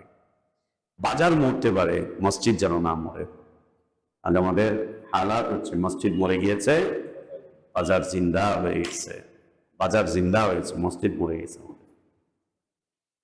মসজিদের কাজই হচ্ছে শিক্ষার মূল কেন্দ্র মসজিদ, সমাজের মূল কেন্দ্র মসজিদ, সবকিছু মসজিদ, সবটাই হচ্ছে মসজিদ। তো আল্লাহ যেন আমাদের মসজিদগুলোকে আবার জীবন দান করেন, আবার যেন ফিরে আসে, আবার যেন ফিরে আসে। আমাদের সেই সোনালী অতীত ফিরিয়ে আনার কোনো রাস্তা নাই মসজিদ জিন্দা করা ছাড়া। যতই আন্দোলন করেন, সংগ্রাম করেন, ফেসবুকে লেখেন, যতই বিক্ষোভ মিছিল করেন, সেমিনার করেন, সিম্পোজিয়াম করেন, আমাদের কোন সোনালী ইতিহাস ফিরে আসতে হবে, আসবে না। মসজিদকে জিন্দা করেন, আল্লাহ ইতিহাস ফিরিয়ে দিবেন। মসজিদ মরে গেছে, ইতিহাস আর ফিরবে না। প্রাণ যদি চলে যায় আর কি থাকে? মসজিদ হচ্ছে মুসলিম সমাজের প্রাণ। মুসলিম সমাজের প্রাণ হচ্ছে মসজিদ। প্রাণ যদি চলে যায়, আপনার আমার থেকে যদি প্রাণ চলে যায়, লাশ এমনি পড়ে থাকবে। উম্মত ইসলাম আজকে লাশ হয়ে গেছে। কেন? মসজিদ মরে গেছে। মসজিদে কোনো প্রাণ নাই, মসজিদে কোনো প্রাণ নাই। এই তিনজনকে বলে দিলেন, যেটা বললাম যে 100 জন সবসময় এখানে আছি, সবসময় বাড়িঘর এখানে, এখানেই খাওয়া দাওয়া, চলাফেরা, উঠা বসা সব একটা জিনিসকে কেন্দ্র করে। হঠাৎ করে তিনজনকে বলে দেওয়া হলো, তোমরা কারোর সাথে কথা বলবা না, সবাই কেউ এদের সাথে কথা বলবা না। এখন মসজিদে আসে, কেউ কথা বলে না, সবাই মাথা নিচু করে আছে, দেখলে অন্যদিকে সরে যায়, কেউ মুসাফা করেন না, কেউ সালাম বিনিময় করে না, খেতে বসলে কেউ বলে না আসেন বসেন, কেউ জিজ্ঞেস করেন আপনি কেমন আছেন। কেমন লাগবে? কেমন লাগবে? যদি বুঝতে না পারেন তাহলে এক কাজ করেন, আপনাদের যাদের বাসায় যৌথ ফ্যামিলি, এমন তো যৌথ ফ্যামিলি নাই, যারা যৌথ ফ্যামিলি অথবা যাদের বাসায় আমার মতো 8-10টা পোলাপান আছে, বাসায় গিয়ে 1 মাস পর্যন্ত কারোর সাথে কথা বলবেন না, ঢুকবেন আর বেরোবেন, যে যাই বলে চুপ, যাই বলে চুপ। দেখেন কেমন লাগে, দেখেন কেমন লাগে। যাদের সাথে চলাফেরা, উঠা বসা, জীবন যাপন সবকিছু, আমি সাল্লাল্লাহু বলে দিলেন এই তিনজনের সাথে কেউ কথা বলবো না। সামাজিক সবকিছু বয়কট এদের সাথে। মসজিদে আসেন, কেউ কথা বলেন না, রাস্তায় যান, কেউ কথা বলেন না, বাজারে যান, কেউ কোনো উত্তর দেয় না। ঘরের বউ রেখে দিয়ে চলে গেছে। একজন মাত্র বৃদ্ধ মানুষ, তিনি আবেদন করলেন, ইয়া রাসূলুল্লাহ, আমি বুড়ো মানুষ, আমার দেখার মতো কেউ নাই, নিজে কিছুই করতে পারি না, শুধু আমার স্ত্রীকে যদি আমার খাবার দাবারের জন্য, খেদমতের জন্য একটু রাখতেন, বাকি তার সাথে আমার শুধুমাত্র খেদমত, তার সাথে আমি মেলামেশা করব না, শুধু আমার খেদমতটুকু করবো, আমাকে একটু খাবার দাবার দিবে। হুজুর তুলে ধরলেন, আর বাকি দুজন কিছুই বললেন না। ওই দুজনের বউ আস্তে করে, আল্লাহ নবীর পাওয়ার দেখছেন? হ্যাঁ, ওনার যদি আমি বলি ওনার বাসায় গিয়া আর বলে তুমি বাপের বাড়ি যাও গা, আমি আদেশ করলাম, এখন থেকে আমি পরবর্তী নির্দেশ না দেওয়া পর্যন্ত আইব না। ও কি করবো? গোলামের হুজুর গিরি মারা হবে, এখানে এর বাপের নিয়ে যাইব কোর্টে, এর নামে দিয়ে জঙ্গিবাদের মামলা করতে, এখন জঙ্গি হুজুর ধরে লইছে আমগো ঘরে এসা। হ্যাঁ, তাই তো, তাই তো হবে। আজকে আমরা পাওয়ারলেস, আজকে আমরা পাওয়ারলেস। 2-4টা ফজিলতের কথা বলবো, সবাই লিল্লাহি তাকবীর। যে বলবো তুমি এটা পারবা না, তুমি ওটা পারবা না, তোমার ঘরে এইটা কেন, তোমার ঘরে ওইটা কেন, তোমার বউ এরকম কেন, তোমার বাচ্চারা এরকম কেন, কি বলবে? ওরা ডিমের খবর লয়েছেন, দৌড়ের উপরে থাকেন। সালাফি মানহাজ খুব পছন্দ, যদি বলি প্রয়োগ করো, বাড়িতে প্রয়োগ করো, সন্তানদের মধ্যে প্রয়োগ করো, তখন আরেক আলেমদের ফতোয়া নিয়ে আসবে, আরেক আলেমদের ফতোয়া নিয়ে আসবে, এইটা কেন, ওইটা কেন, সেইটা কেন। গত কয়েকদিন আগে একজন প্রফেসর সাহেবের একটা লেকচার আমার কাছে আমাদের এক বোন পাঠিয়েছে, ভাইয়া আপনি তো এরকম বলেন, ওইরকম বলেন, এটা পড়ানো যাবে না, ওইটা পড়ানো যাবে না, এই ব্যবসা ওই ব্যবসা, আপনি তো আমাদেরকে দুনিয়া বিমুখ জীবনের কথা বলেন। এই নেন, প্রফেসর সাহেব বক্তব্য করেছেন, ঢাকার একজন চমৎকার প্রফেসর, সবাই নাম চেনেন, সবাই তার আলোচনাও শুনেন। তিনি বলছেন সম্পদ কেন কামাই করবেন না, করতেই হবে, এই করতে হবে, সেই করতে হবে, সম্পদের উপরে এত জোর দিয়েছে, ইমানের উপরে জোর দিয়ে এরকম কথা কোনোদিনও সে বলেনি, কেউ বলেনি, কেউ বলেনি। এবং কি ফালতু এক কথা বলছে, দারিদ্রতা কুফরির কারণ, দারিদ্রতার কারণে মানুষ কাফের হয়ে যাচ্ছে। দলিল উপস্থাপন করছে রিক্সাওয়ালারা, বস্তির মানুষগুলো, এরা নামাজ কালাম পড়ে না, তাহলে মসজিদে নামাজ কালাম পড়ে কারা? আমাদের মতো এলিট এলিট এলিট পয়সাপাতি আছে, তারা আল্লাহকে বেশি চেনে। আল্লাহ বান্দা, সংখ্যার ক্ষেত্রে কয়জন ধনী আর কয়জন পুরুষ, কয়জন দরিদ্র, সংখ্যা দেখবেন না, সংখ্যা দেখবেন না। কোরআন এবং সুন্নাহর অধিকাংশ কথা দুনিয়া মানুষকে দিন থেকে দূরে সরিয়ে দেয়, দুনিয়ার সুর মানুষকে দিন থেকে দূরে সরিয়ে। দারিদ্রতা কুফরের কারণ, ইন্না লিল্লাহি ওয়া ইন্না ইলাইহি রাজিউন। দারিদ্রতা কুফরের কারণ। বিলাল দরিদ্র ছিলেন না, সুমাইয়া দরিদ্র ছিলেন না, খাব্বাব দরিদ্র ছিলেন না, আম্মার দরিদ্র ছিলেন না, ইয়াসির দরিদ্র ছিলেন না। ইন্না লিল্লাহি। নবী সাল্লাল্লাহু আলাইহি ওয়াসাল্লাম কত সাহাবী, যুবক সাহাবী বিয়ে করতে পারছেন না দারিদ্রতার কারণে, মসজিদে এসে পড়ে থাকতেন। নবী সাল্লাল্লাহু আলাইহি ওয়াসাল্লাম জিজ্ঞেস করতেন। একজন সাহাবী যুবক রাবিয়া রাদিয়াল্লাহু আনহু, একজন যুবক সাহাবী, নবী সাল্লাল্লাহু আলাইহি ওয়াসাল্লামের খাদেম, গোলাম। নবী সাল্লাল্লাহু আলাইহি ওয়াসাল্লাম এখানে বসে আছেন, নবী সাল্লাল্লাহু আলাইহি ওয়াসাল্লাম জিজ্ঞেস করছেন, আমা তাতাযাওয়াজ ইয়া রাবিয়া, এ রাবিয়া বিয়ে করবা না? জিজ্ঞেস করলেন, এ রাবিয়া বিয়ে করবা না? বলছে, না আল্লাহ রাসূল সাল্লাল্লাহু আলাইহি ওয়াসাল্লাম, লা ইয়া রাসূলুল্লাহ, আল্লাহ রাসূল না, বিয়ে করব না। কেন? বলছে, বিয়ে করার মতো কোনো যোগ্যতাই আমার নাই, একটা ঘর নাই, একটা থাকার জায়গা নাই, আমার হালাত আপনি জানেন ইয়া রাসূলুল্লাহ, আমি কেমনে বিয়ে করি? বিয়ে করে বউ কই উঠাবো, এই কই উঠাবো, সেই চুপ। আবার কিছুক্ষণ পরে ওখানে জিজ্ঞেস করলেন, আমার তাতাযাওয়াজ ইয়া রাবিয়া, রাবিয়া বিয়ে করবো না? না ইয়া রাসূলুল্লাহ সাল্লাল্লাহু আলাইহি ওয়াসাল্লাম, কেমনে বিয়ে করি? বিয়ে করার মতো কোনো সাধ্যই আমার নাই, ঘর নাই, বাড়ি নাই, কামাই নাই, রোজগার নাই, কিচ্ছু নাই, কেমনে বিয়ে করি? বৈঠক শেষ হলো, তিনি চলে যাচ্ছেন। যাওয়ার সময় মনে মনে বলছেন, আল্লাহ নবী যদি আমাকে তৃতীয়বার বলতেন তাহলে আমি বলতাম, জি ইয়া রাসূলুল্লাহ, আপনি বিয়ে করায়া দেন। যাওয়ার সময় মনে মনে বলছেন, একদম তিনি নিজে বর্ণনা করে, যাওয়ার সময় মনে মনে বলছি, যদি নবী সাল্লাল্লাহু আলাইহি ওয়াসাল্লাম আমাকে তৃতীয়বার জিজ্ঞেস করতেন তাহলে আমি বলতাম, ইয়া রাসূলুল্লাহ, আপনি আমাকে বিয়ে করায়া দেন, আমার তো কিছু নাই, ব্যবস্থা করে দেন। আর আল্লাহ নবী যদি কোনো সাহাবীকে বলতেন, এই তোমার ঘরটা অর্ধেক করকে দিয়ে দাও, সাহাবী দিতেন না? মদিনায় আসার পরে নবী সাল্লাল্লাহু আলাইহি ওয়াসাল্লাম ভাই ভাই বানিয়ে দিলেন না? সবকিছুতে অর্ধেক অর্ধেক যাও। হ্যাঁ, আল্লাহু আকবার। যারা জান দিয়ে দিতে পারবে তাদের জন্য মাল আর কি? যারা আল্লাহ নবীর কথায় জান দিতে পারে তাদের জন্য মাল কি, সম্পদটা কি?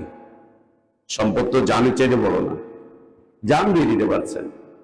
এই বলতে বলতে চলে গেলেন, চলে যে আবার কতক্ষণ পরে ফিরে আসছেন, এসে বসছেন। নবী সাল্লাল্লাহু আলাইহি ওয়াসাল্লাম জিজ্ঞেস করলেন, আমার তাতাযাওয়াজ ইয়া রাবিয়া, বুঝামল করি, আমার তাতাযাওয়াজ ইয়া রাবিয়া, রাবিয়া বিয়ে করবো না?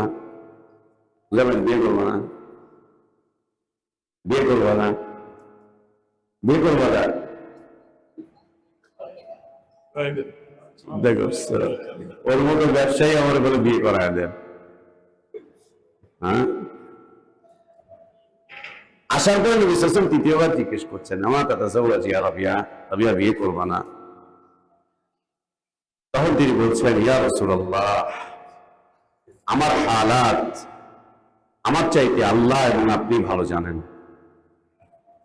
আমার হালাত আমার চাইতে আল্লাহ এবং আপনি ভালো জানেন। আপনি জানেন আমার হালাতটা কি, আপনি জানেন আমার হালাতটা কি। তবে আমার জন্য যেটা ভালো হয় আপনি সেটা করেন, আমার জন্য যেটা ভালো আপনি সেটা ব্যবস্থা করে দেন ইয়া রাসূলুল্লাহ। নবী সাল্লাল্লাহু আলাইহি ওয়াসাল্লাম বুঝলেন যে বিয়ে করতে চাচ্ছে বেচারা, কিন্তু পারতেছে না। কিসের অভাব? সম্পদের অভাব, পারছেন না। আল্লাহ নবী সাল্লাল্লাহু আলাইহি ওয়াসাল্লাম বললেন, আনসারদের অমুক গোত্রের কাছে যাও, অমুক গোত্রের অমুক লোকের কাছে যাবা, যে তাদেরকে বলবা আল্লাহ নবী সাল্লাল্লাহু আলাইহি ওয়াসাল্লাম আপনাদেরকে সালাম বলে পাঠিয়েছেন। যে বলবা আমি তাদেরকে সালাম পাঠিয়েছি।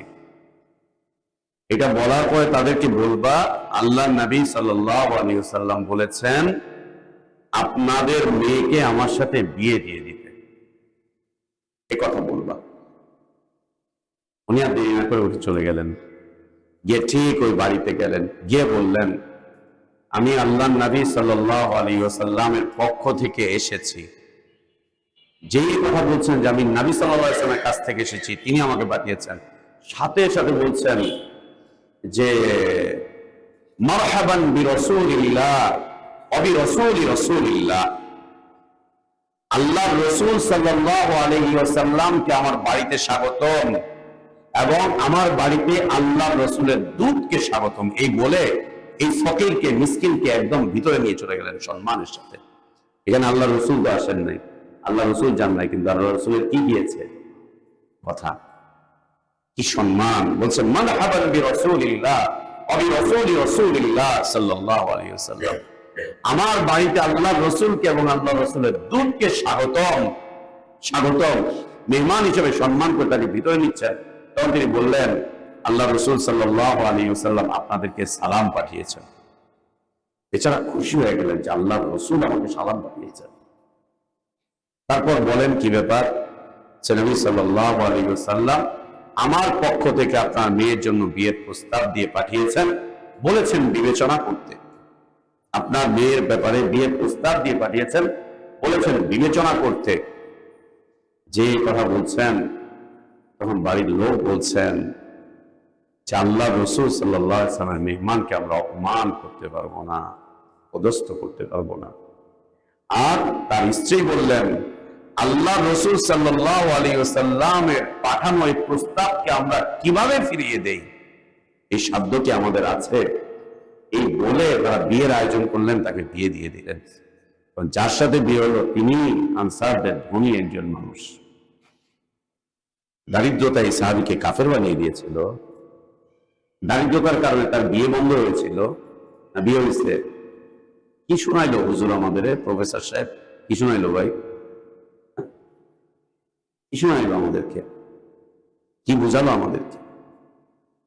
আর আল্লাহ বলছেন ইয়াকুনু ফুকারা ইগনিহুমুল্লাহু মিন ফাদলি, যদি ফকির থাকো বিয়ের পরে আল্লাহ তোমাদেরকে ধনী বানিয়ে দিবেন। বিয়ের পরে আল্লাহ ধনী বানিয়ে দিবেন। মূল ধনাঢ্যতা কি? সম্পদের ধনাঢ্যতা। মূল দারিদ্র কি? সম্পদের দারিদ্রতা। মূল দারিদ্রতা ইমানের দারিদ্রতা, দ্বীনি দারিদ্রতা। মূল ধনাঢ্যতা হচ্ছে ইমানের ধনাঢ্যতা, দ্বীনের ধনাঢ্যতা। এটাই ধনাঢ্যতা। দারিদ্রতা মানুষকে কুফরের দিকে নিয়ে যায়। দারিদ্রতার কারণে মানুষ কাফের হয়ে যাচ্ছে। কে বলতো? যারা কাফের হওয়ার তারা কাফের হবে, যারা মুরতাদ হওয়ার তারা মুরতাদ হবে। গরিব মানুষরা মুরতাদ হচ্ছে না, হয় না? গরিব মানুষরা মুরতাদ। স্কয়ারের মালিক কি? কি তারা? আরো যারা হচ্ছে এরা কারা? এদেশে ধনী লোকের সন্তানরা নাস্তিক হচ্ছে কেন? ধনী ধনী মানুষগুলো মুরতাদ হচ্ছে কেন? কেন? সুবহানাল্লাহ। তো কোথেকে আসলাম? সাইয়্যাত।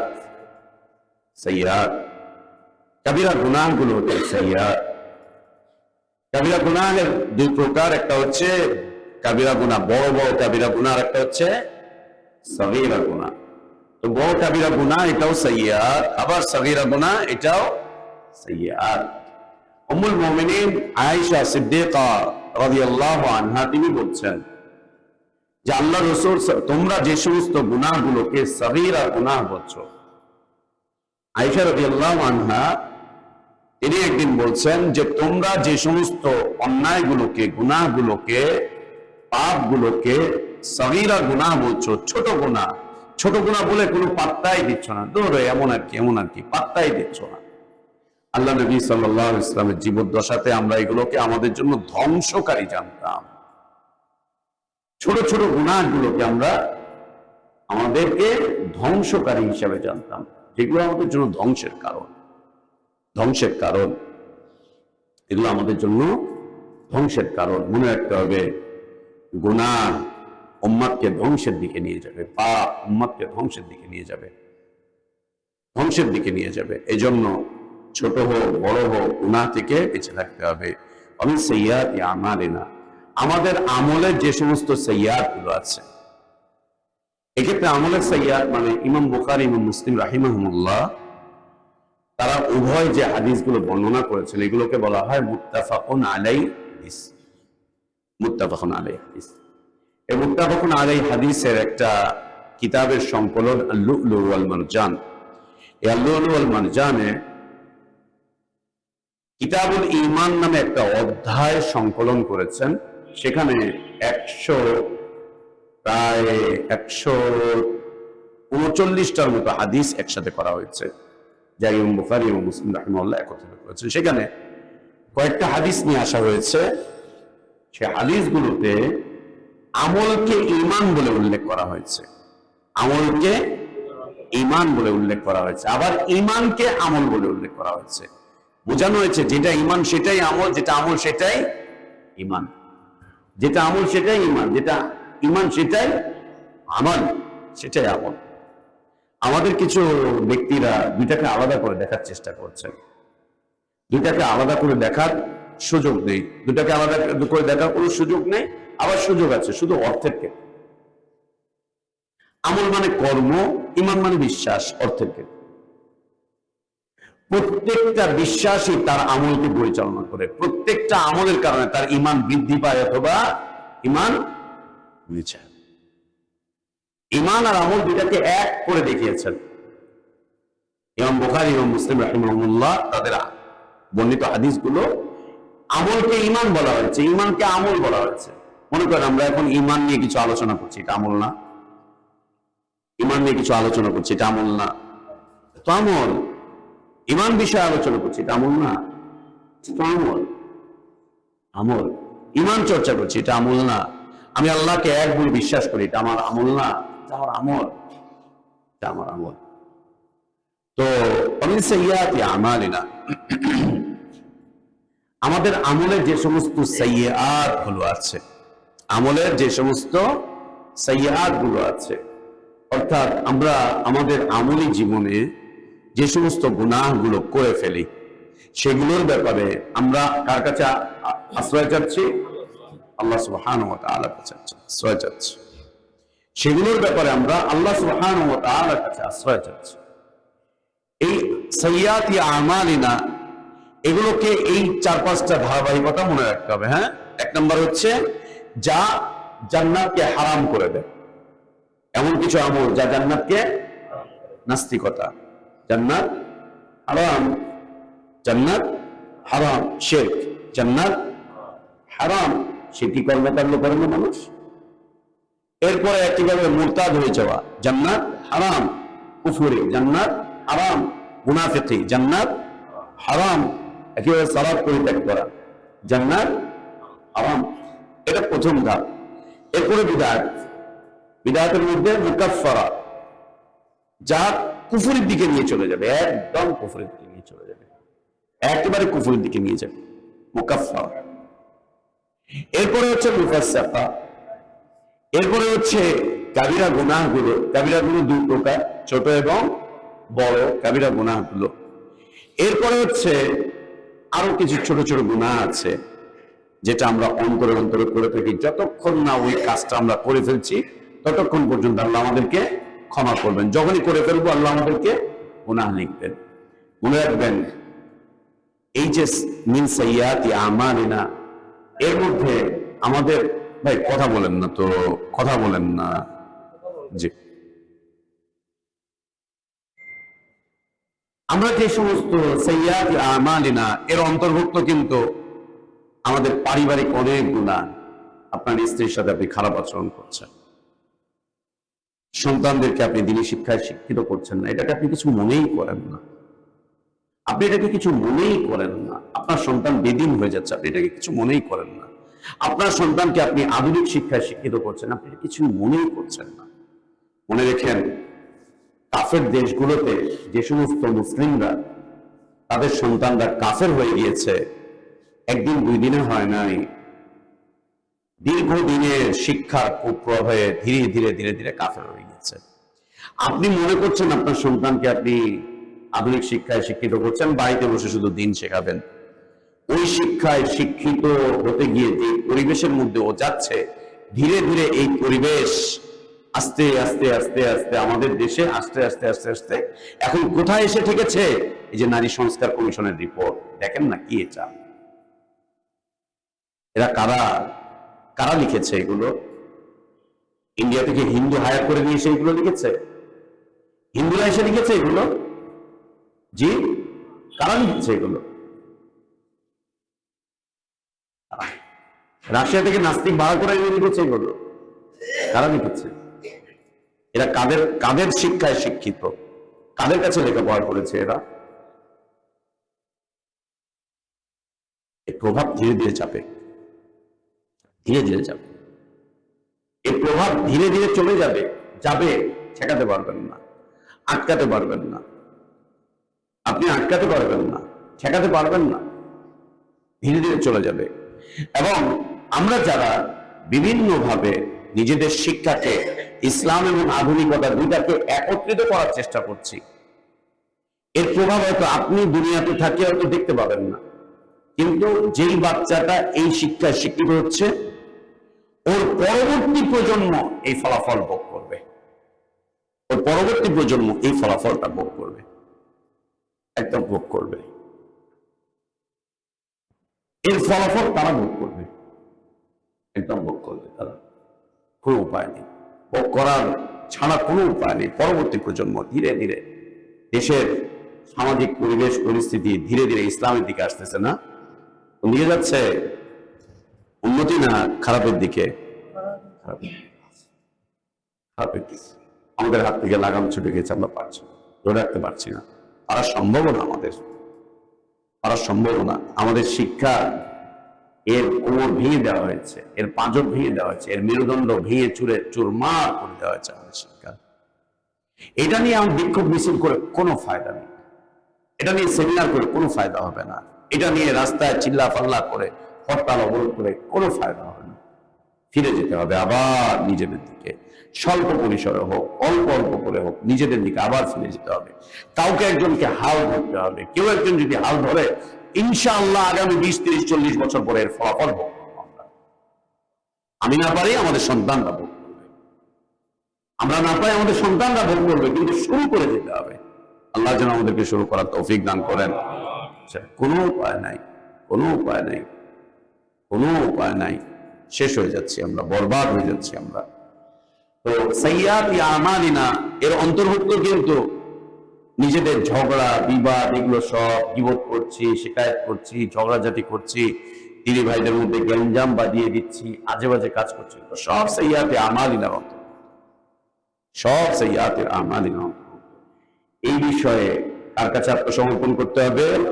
আল্লাহ সুবহানাহু ওয়া তাআলার কাছে, তার কাছে আশ্রয় চাইতে হবে, নিজেকে তার কাছে সমর্পণ করে দিতে হবে। এছাড়া আমরা গুনাহ থেকে মুক্ত হতে পারবো না। কোন দিক দিয়ে নাস্তিকতা এসে প্রবেশ করবে, কোন দিক দিয়ে এটা এসে প্রবেশ করবে, আমরা কেউ বলতেও পারবো না। কোন দিক দিয়ে কোনটা চলে আসবে আমরা কেউ বলতেও পারবো না। এই জন্য জীবনের সকল ক্ষেত্রে নিজের আমলগুলোকে আল্লাহর কাছে ন্যস্ত করতে হবে, আল্লাহর হাতে ছেড়ে দিতে হবে, আল্লাহর উপরে তাওয়াক্কুল করতে হবে, আল্লাহর আশ্রয় প্রবেশ করতে হবে, আল্লাহর আশ্রয়। মাইয়াহদিহিল্লাহু ফালা মুদিল্লা লাহু, এই অংশ খুব সুন্দর। মাইয়াহদিহিল্লাহ, আল্লাহ যাকে হিদায়াত দান করেন, ফালা মুদিল্লা লাহু, কেউ তাকে পথভ্রষ্ট করতে পারে না, কেউ তাকে পথভ্রষ্ট করতে পারে না। আবু জাহেলের মতো এমন একজন ব্যক্তি, তার ছেলে ইকরামা রাদিয়াল্লাহু আনহু, তার ছেলে ইকরামা রাদিয়াল্লাহু আনহু, আল্লাহু আকবার। অন্যদিকে আব্দুল্লাহ রাদিয়াল্লাহু আনহু, তার বাবা আব্দুল্লাহ ইবনে উবাই, মুনাফিকের সর্দার, তার ছেলে আব্দুল্লাহ রাদিয়াল্লাহু আনহু মুমিনদের বড় ব্যক্তি। মাইয়াহদিহিল্লাহ, আল্লাহ যদি চান তাহলে বড় বড় কাফেরদের সন্তানদেরকে আল্লাহ হিদায়াত দিয়ে দেন, কেউ তাদেরকে গুমরাহ করতে পারে না, কেউ না, কেউ তাদেরকে গুমরাহ করতে পারে না। বড় বড় কাফেরদের সন্তান, বড় বড় মুশরিকদের সন্তান, বড় বড় নাস্তিকদের সন্তান, বড় বড় মুরতাদদের সন্তান, বড় বড় মুনাফিকদের সন্তান, আল্লাহ তাদেরকে হিদায়ত দিচ্ছেন। যখন আল্লাহ তাদেরকে হিদায়ত দিয়ে দেন, কেউ তাদেরকে গুমরাহ করতে পারে না, কেউ তাদেরকে পথভ্রষ্ট করতে পারে না। এক্ষেত্রে হিদায়ত কার হাতে? আল্লাহ সুবহানাহু ওয়া তাআলা, দ্বিতীয় কারো হাতে না। এমনকি কোন নবী রাসূলের হাতেও হিদায়ত নয়। নূহ আলাইহিস সালাতু ওয়াস সালামের হাতে তার ছেলের হিদায়ত ছিল না। তার ছেলের হিদায়ত নূহ আলাইহিস সালাতু ওয়াস সালামের হাতে ছিল না, একদম ছিল না, একেবারেই ছিল না। নূহ আলাইহিস সালাতু ওয়াস সালামের হাতে তার ছেলের হিদায়ত ছিল না, কোনোভাবেই ছিল না। হয়নি, হয়নি, কোনোভাবেই হয়নি। হয়নি তো হয়নি, হয়নি তো হয়নি। আবার দেখেন আসিয়া রাদিয়াল্লাহু আনহা ফিরআউনের ঘরে থেকে, আল্লাহু আকবার, আল্লাহ হিদায়াত দিচ্ছেন তাকে, আল্লাহ তাকে হিদায়াত দিচ্ছেন। এদিকে আবু জাহেলের সন্তান, আল্লাহ তাকে হিদায়াত দিচ্ছেন। খালিদ ইবনে ওয়ালিদ রাদিয়াল্লাহু আনহু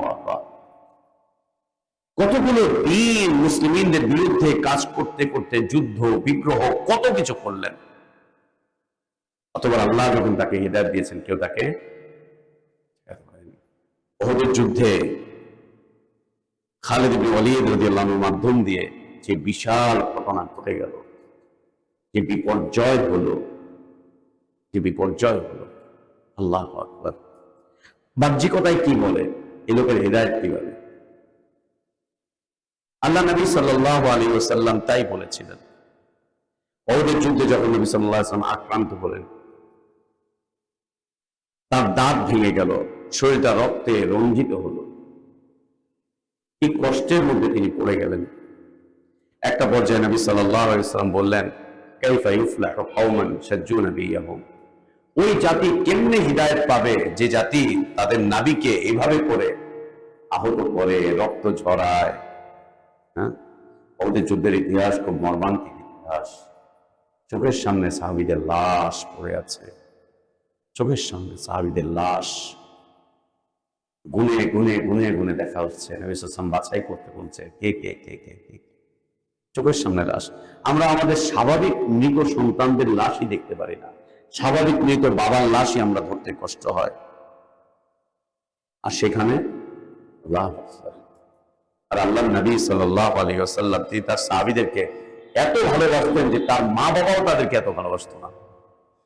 আমাদের আলেমরা যদি আমাদেরকে এভাবে ভালোবাসতে পারতো, এভাবে যদি ভালোবাসতে পারতো, যদি ভালোবাসতে পারতো। সেদিন মসজিদে নববীর যখন উমরাতে গেলাম, উমরাতে গিয়ে মসজিদে নববীর একজন বড় আলেম, বর্তমান সময় বিশ্ব নন্দিত আলেম শেখ আব্দুর রাজ্জাক বদর, আল্লাহ তাকে হেফাজত করেন, তিনি আলোচনা করতে গিয়ে কেঁদে ফেললেন।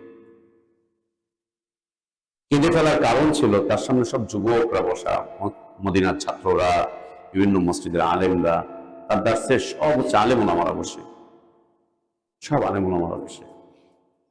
তিনি নবী সাল্লাল্লাহু আলাইহি ওয়াসাল্লাম তার সাহাবীদেরকে কি পরিমাণ ভালোবাসতেন এটা বলতে গিয়ে তিনি বললেন যে এই উম্মতের উলামাদের খুব জরুরি যুবকদেরকে অনেক বেশি ভালোবাসা, তাদেরকে খুব কাছে টেনে নিয়ে আসা, তাদেরকে আদর করা, মহাব্বত করা, তাদের মনের কথাগুলোকে শোনা, তাদেরকে পাশে রাখা খুব জরুরি।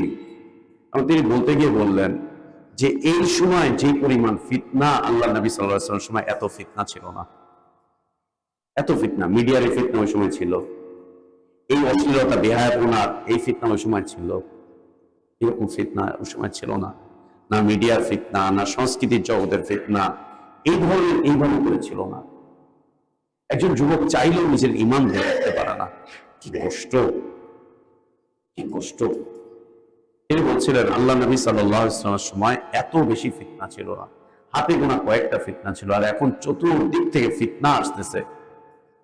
এই সময় উচিত উলামারা যেন যুবকদেরকে খুব ভালোবাসে, ভালোবেসে যেন কাছে নিয়ে আসে, মুহাব্বত করে, তাদের কথাগুলো যেন শুনে, তাদের সাথে যেন সমবেদনা প্রকাশ করে, তাদেরকে যেন ডেকে ডেকে নিয়ে আসে। তো তিনি আয়াত উল্লেখ করছিলেন, লাকাদ জাআকুম রাসূলুম মিন আনফুসিকুম আজিজুন আলাইহি মা আনিতুম হারিসুন আলাইকুম বিল মুমিনিনা রাউফুর রহিম। আল্লাহ নবী সাল্লাল্লাহু আলাইহি ওয়াসাল্লাম সাহাবীদেরকে খুব ভালোবাসতেন, খুব ভালোবাসতেন, খুব পছন্দ করতেন, খুব বেশি তাদের সব কিছুর খেয়াল রাখার চেষ্টা করতেন। আর সাহাবীরাও নবী সাল্লাল্লাহু আলাইহি ওয়াসাল্লামকে এত আপন জানতেন, নিজের বাপ মাকেও এত আপন জানতেন না, এত আপন জানতেন না। কিভাবে জানবেন?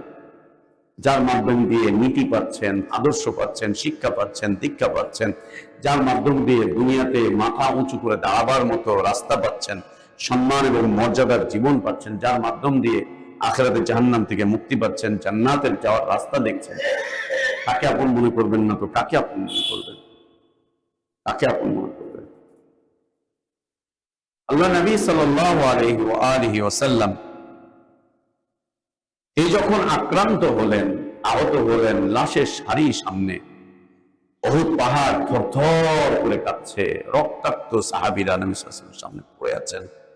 কার হাত কাটা, কার পা কাটা খেয়ে শাহাদাত বরণ করে পড়ে আছেন, কার শরীরে ৮০টা আঘাতের চিহ্ন, ৮০টা কোপের চিহ্ন, তীর আর তরবারি আর বর্ষার চিহ্ন, ৮০টা। আল্লাহু আকবার! শরীরে কোন জায়গা বাকি নেই, কোন জায়গা বাকি নেই। এই অবস্থা দেখলেন আল্লাহ নবী সাল্লাল্লাহু আলাইহি ওয়াসাল্লাম বলে উঠলেন, কাইফা ইউফলাহু কওমান শাজ্জু নবিয়্যাহুম, সে জাতি কিভাবে হিদায়াত পাবে, নাজাত পাবে, জান্নাত পাবে, যে জাতি তাদের নাবিকে এভাবে করে আক্রমণ করে, আহত করে, এইভাবে করে মারে, রক্ত ঝরায়। আল্লাহ নবী সাল্লাল্লাহু আলাইহি ওয়াসাল্লামের এই কথা আল্লাহ তাবারক ওয়া তাআলা পছন্দ করলেন না। এই জানিয়ে দিলেন, লাইসা লাকা মিনাল আমরি শাইউন আও ইয়াতুবা আলাইহিম আও ইউআযযিবাহুম ফাইন্নাহুম যালিমুন। এই নবী, এই জাতির হিদায়াত অথবা গুমরাহি এটা তোমার হাতে না। এই জাতির হিদায়াত অথবা গুমরাহি এটা তোমার হাতে না। তুমি চাইলে হিদায়াত পাবে, আর তুমি না চাইলে গুমরাহ হয়ে যাবে। তুমি আঘাতপ্রাপ্ত হয়েছে এই জন্য ওরা সবাই জাহান্নামে যাবে, আর তুমি সুস্থ থাকলে ওরা সবাই জান্নাতে যেত। তোমার শরীরে রক্ত ঝরেছে, তোমাকে মেরেছে, কেটেছে, এই জন্য ওরা জাহান্নামী হবে, এটা তোমার বিষয় না। লাইসা লাকা মিনাল আমরি শাই, এই নবী, এটা তোমার বিষয় না। আও ইয়াতুবা আলাইহিম, হতে পারে এরা কিছুদিন পরে তওবা করবে, আল্লাহ তাদের তওবা কবুল করবেন। হতে পারে আও ইউআযযিবাহুম, তারা তওবা করতে পারবে না, আল্লাহ তাদেরকে আযাব দিবেন, শাস্তি দিবেন। কিন্তু হিদায়াত পাওয়া না পাওয়া এটা তোমার হাতে না। সাফ জানিয়ে দিলেন নবী সাল্লাল্লাহু আলাইহি ওয়াসাল্লাম, আল্লাহ তাবারক ওয়া তাআলা, মান ইয়াহদিহিল্লাহ ফালা মুদিল্লা লাহু, ফালা মুদিল্লা লাহু। হিদায়াত এটা কারো পৈতৃক সম্পদ নয়, হিদায়াত এটা কারো ব্যক্তিগত সম্পদ নয়, হিদায়াত এটা কারো অর্জিত সম্পদ নয়, হিদায়াত এটা বাজারে বিক্রি হয় না, হিদায়াত এটা টাকা দিয়ে কিনে আনা যায় না, হিদায়াত এটা আমদানি হয় না, এটা রপ্তানি হয় না, হিদায়াত এটা কোনো ব্যবসার বিষয়বস্তু নয়, এটা বাজারে বিক্রিত কোনো পণ্য নয়।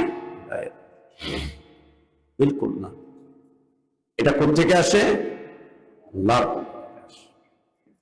আল্লাহর পক্ষ থেকে আসে। এবং আল্লাহ তাবারক ওয়া তাআলা নবীকেই বলছেন, মা কুনতা তাদরি মাল কিতাব, এই নবী, তুমি জানতে না, নবী হওয়ার আগ পর্যন্ত, হিদায়াত পাওয়ার আগ পর্যন্ত তুমি জানতে না কিতাব কি। মা কুনতা তাদরি মাল কিতাব ওয়ালাল ঈমান, ঈমান কি জিনিস তুমি জানতে না। ওয়ালাকিন জাআলনাহু নূরা, ঈমানকে, হিদায়াতকে, কিতাবকে আমি নূর করে তোমাদের কাছে পাঠিয়েছি। এবং ওয়ালাকিন জাআলনাহু নূরান নাহদি বিহি মান নাশাউ মিন ইবাদিনা, এই নূরের মাধ্যম দিয়ে আমি আমার বান্দাদের মধ্যে হতে যাদেরকে চাই তাদেরকে আমি হিদায়াত দান করি, তাদেরকে আমি হিদায়াত দান করি। ওয়া ইন্নাকা লাতাহদি ইলা সিরাতিন মুস্তাকিম, এই নবী, আল্লাহ তোমাকে সিরাতুল মুস্তাকিমের পথে একজন দায়ী করে পাঠিয়েছেন। তুমি শুধুমাত্র আহ্বান করছো, কিন্তু হিদায়াত তোমার হাতে না। নবী একজন আহ্বানকারী মাত্র, নবী একজন দায়ী, নবী একজন মুবাল্লিগ। তিনি দাওয়াত দিচ্ছেন, তিনি তাবলীগ করছেন, দাওয়াত দিচ্ছেন, তাবলীগ করছেন। হিদায়াত নবীর হাতে না। মান ইয়াহদিহিল্লাহ ফালা মুদিল্লা লাহু, ফালা মুদিল্লা লাহু। আল্লাহ তাবারক ওয়া তাআলা আরো বলছেন, আফামান শারাহাল্লাহু সাদরাহু লিল ইসলাম ফাহুয়া আলা নূরিন মির রাব্বিহ। আল্লাহ যাদেরকে চান তাদের হিদায়াতের জন্য, ইসলামের জন্য, দ্বীনের জন্য, তাদের এই বুককে আল্লাহ উন্মোচন করে দেন, খুলে দেন। এই সাদরকে আল্লাহ খুলে দেন, এই বুককে আল্লাহ উন্মোচন করে দেন, খুলে দেন। আল্লাহ খুলে দেন। এটা আল্লাহর হাতে, এটা বান্দার হাতে না। বান্দা এটা পারে না, বান্দার হাতে এটা নেই। কোনো ব্যক্তি পারবে না কোনো ব্যক্তিকে হিদায়তে নিয়ে যেতে, হিদায়ত দান করতে। এই কার হাতে? আল্লাহ সুবহানাহু ওয়া তাআলা। ওমান ইউদ্লিল ফালা হাদিয়া লাহ।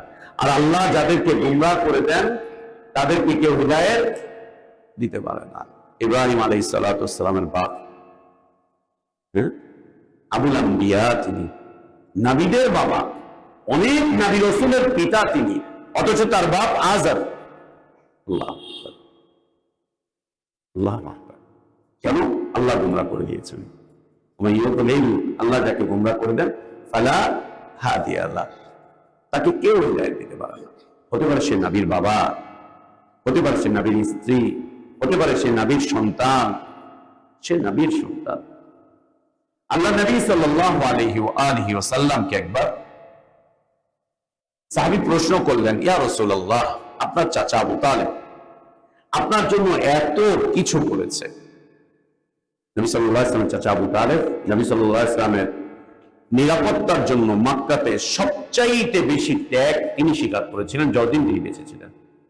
যতদিন তিনি বেঁচে ছিলেন আল্লাহ নবী সাল্লাল্লাহু আলাইহি ওয়াসাল্লামের শরীরে ওইভাবে করে কেউ আঘাত করতে পারেনি, ওইভাবে করে মারতে পারেনি, ওইভাবে করে এত বেশি ষড়যন্ত্র করতে পারেনি। মক্কার মুশরিক আর আল্লাহ নবী সাল্লাল্লাহু আলাইহি ওয়াসাল্লাম এই দুইয়ের মাঝে তার চাচা দেয়াল হয়ে দাঁড়িয়েছিলেন, নেতা দেয়াল হয়ে দাঁড়িয়েছিলেন। কেউ কিছু বললেই তিনি রুখে দাঁড়াতেন, কেউ কিছু বললে তিনি সোজা হয়ে দাঁড়িয়ে যেতেন, সোজা দাঁড়িয়ে যেতেন। তার কারণে কেউ কিছুই বলতে পারত না। এমনকি মক্কার মুশরিকদের নেতারা কয়েক দফা তার চাচার সাথে বৈঠকও করলো যে আমাদের নেতা, আমাদের সর্দার আবু তালেব, আপনি আপনার ভাতিজাকে ঠেকান, ও আমাদের সব শেষ করে দিচ্ছে। আপনার কারণে ওকে আমরা কিছুই বলতে পারছি না, আপনার শেল্টারে পড়ে ও এই সব কিছু করছে, এই সব কিছু করছে। আল্লাহ নবী সাল্লাল্লাহু আলাইহি ওয়াসাল্লামকে সাহাবী জিজ্ঞেস করলেন, ইয়া রাসূলুল্লাহ, আপনার চাচা যিনি আপনার এত এত এত এত উপকার করেছেন তার হালাতটা কি, তার এখন হালাতটা কি? আল্লাহ নবী সাল্লাল্লাহু আলাইহি ওয়াসাল্লাম বললেন, শুধু আমার কারণে আল্লাহ তাবারক ওয়া তাআলা তার আযাব কমিয়ে দিয়ে তাকে একটা আগুনের জুতো পরিয়ে দিয়েছেন। তার টাকনু পর্যন্ত আগুনের মধ্যে ডুবে আছে, একটা আগুনের জুতো তাকে পরিয়ে দেওয়া হয়েছে। সেই আগুনের জুতার তাপে, পায়ের নিচে আগুনের জুতা, আগুনের জুতার তাপে তার মাথার মগজগুলো টকবক টকবক করে ফুটে ফুটে ফুটে ফুটে গুলে গুলে ফুটছে সে আগুনের তাপে। বলছেন, যদি আমার কারণে আল্লাহ তাবারক ওয়া তাআলা তাকে আযাব এতটুকু কমিয়ে দিয়েছেন, যদি আমি না হতাম তাহলে তার উপরে আরো অনেক কঠিন আযাব আল্লাহ তাকে দিতেন। আমি না হতাম মানে যদি আমার প্রতি তার এই কাজগুলো না থাকতো, এই আমলগুলো যদি না থাকতো, আমার জন্য তার এই ত্যাগগুলো যদি না থাকতো, তাহলে আল্লাহ তাকে আরো অনেক বেশি শাস্তি দিতেন। শুধু আমার প্রতি তার এই ত্যাগ, এই অবদানের কারণে আল্লাহ তাকে ব্যবস্থা করেছে। আল্লাহ নবী সাল্লাল্লাহু আলাইহি ওয়াসাল্লামের এই চাচা নবী সাল্লাল্লাহু আলাইহি ওয়াসাল্লামের দ্বীনি জীবনে, দাওয়াতি জীবনে অনেক অবদান রেখেছেন। এই অবদানটা ছিল নবী সাল্লাল্লাহু আলাইহি ওয়াসাল্লামের হেফাজতের অবদান, দাওয়াতের অবদান না। এমন না যে চাচা তারে শেল্টার দিয়েছেন, যা বেটা আমি প্রধান অতিথি, আমি বিশেষ অতিথি, তুমি বিশেষ বক্তা, যাও। আমি প্রধান অতিথি, আমি বিশেষ অতিথি, তুমি বিশেষ বক্তা, যাও করো।